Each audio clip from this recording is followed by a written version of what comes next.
Just because we can't think of something, just because we can't prove something scientifically, doesn't mean it's not there.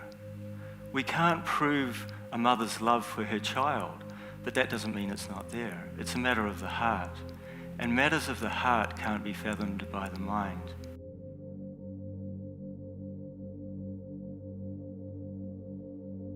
So I'd like to share with you the yogic concept of space.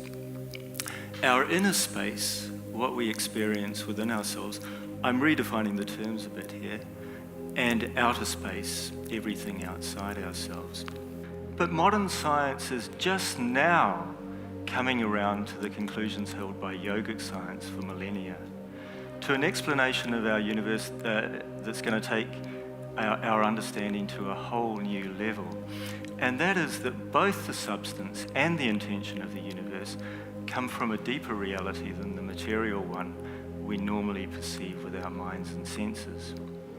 And that reality is consciousness, an all-pervading, blissful awareness inherent in everybody and everything. Just as your own consciousness is the essence of your own mind, cosmic consciousness is the essence of the entire universe. It exists within everything, and everything exists within it. Essentially, everybody and everything is part of and full of consciousness. Imagine that. However, for reasons I won't go into now, we've largely given up on the idea of a higher consciousness in our modern worldview. In the last 100 years or so, modern science has come to a very mechanistic take on reality. What if, though, mind, matter, and space were all full of consciousness?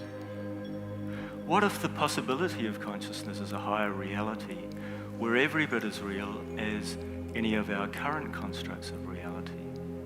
And what if it could give us, if only we were open to it, some very real advantages in understanding our world and where we fit into it, compared to some very serious disadvantages of a materialist worldview. In a materialist worldview of an arbitrary, mechanistic, unfeeling universe, there's every reason to feel alienated, lonely, fearful, and depressed. And if we don't feel it ourselves, we all too often see it in others and in the malaise of our society. Materialism doesn't engender optimism in people or society. On the other hand, in a blissfully conscious universe, there's every reason to feel inherently connected to people and to the world, to feel loved, hopeful, happy, and at peace with oneself and others. In the words of my guru, Sri Sri Anandamurti, you are never alone or helpless. The force that guides the stars guides you too. So rather than trying to validate a worldview which makes us sad and fearful of the future, I believe we should be trying to validate a worldview which gives us fulfillment and hope for the future, not just as individuals, but as a society. The benefits of a conscious worldview are immense, and it's potentially no less valid than any of our constructs of material reality. This is not just wishful thinking. In fact, the essence of the universe as consciousness is just as valid a premise as the essence of the universe as matter. The only difference is that one can be sensed and the other can't. We can perceive matter with our minds and with scientific measurement, but we can only experience consciousness internally. We must find it within ourselves. We need to look for what we're looking for in the right place, even if it's hard to look for it there. It's easy to look outside, not so easy to look within. According to yogic teachings, consciousness lies within, and so we must look for it there. But here's the catch, not intellectually. It's not something we can comprehend with the mind. Take the case of a light bulb, for example. A light bulb is capable of shining light on the room around it, but not on the power which illuminates it. In the same way, we're capable of comprehending the world around us, but not the consciousness which animates us. It's beyond the normal functioning of the mind, beyond words, beyond even thought itself. The core of our being is not something that can even be spoken about, let alone thought of. Just because we can't think of something, just because we can't prove something scientifically, doesn't mean it's not there. We can't prove a mother's love for her child, but that doesn't mean it's not there. It's a matter of the heart. And matters of the heart can't be fathomed by the mind. So material science can never get to the heart of what it really means to be human. We can only validate the essence of our existence through the deepest internal experience of awareness within us. Well, about now you might be thinking that this is all a bit airy-fairy and new age. Even I'm starting to think it listening to myself. So I want to give you a few brief examples of scientists that have also acknowledged the likelihood of consciousness as a higher reality. Max Planck, the father of quantum theory, considered consciousness as fundamental. I regard matter as derivative from consciousness. We cannot get behind consciousness. Everything that we talk about, everything that we regard as existing, postulates consciousness. This from the pioneer of quantum theory. A bit later, the physicist James Jeans wrote, "The stream of knowledge is heading towards a non-mechanical reality. The universe begins to look more like a great thought than like a great machine." And I'd better throw in something from Einstein here, just to give it a bit more oomph. The most beautiful and profound emotion we can experience is the sensation of the mystical. It is at the root of all true science.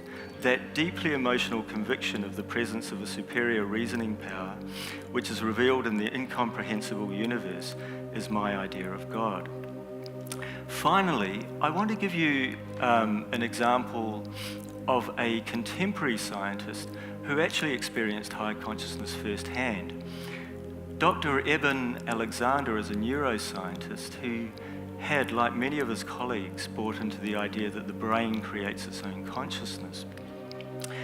Then, quite ironically, he contracted a very rare brain infection, which put him in a coma for a week, during which he experienced a heightened and enlightened state of awareness, despite the fact that he was clinically brain dead at the time. He said, "During my 7 days of coma, I not only remained fully conscious, but journeyed to a stunning world of beauty and peace and unconditional love. I underwent the most staggering experience of my life, my consciousness traveling to another level." Dr. Alexander is now on a mission to convince the brain science community to, as he puts it, graduate from kindergarten and move on from the idea that the brain creates its own reality. Now, fortunately for you and I, apart from examples such as these, there just so happens to be a systematic and scientific method of validating consciousness personally in our everyday lives. And I think you won't be surprised to hear me say that that's going to be meditation. Meditation is intuitional science, where consciousness is substantiated by purely first-hand internal experience. Through meditation, it's entirely possible to experience higher consciousness as every bit as real as you and I sitting in this room right now. Anyway, you might have gotten a glimpse just now into the possibility that your own consciousness is one with the consciousness of the whole universe. That it's within you as well as all around you. That it's real and that you can feel it if you really try. And not only feel it, but know it as the core of your being. This is not just an abstract concept, it's about the essence of us all. It's about discovering the greater consciousness within our own consciousness, realizing our own inner reality as the greater universal reality. And the more we expand our sense of reality, our sense of being, the more connected we feel to all beings. the happier we are, the less fearful, the less lonely, because we realize that all is a part of us and that we are a part of all. The inner quest facilitates the embracing of all within ourselves, all people, animals, plants, the whole universe. What I like to say is that just as the world becomes a smaller place with the development of communication and transport technology, so will the universe become a smaller place with the development of meditation technology.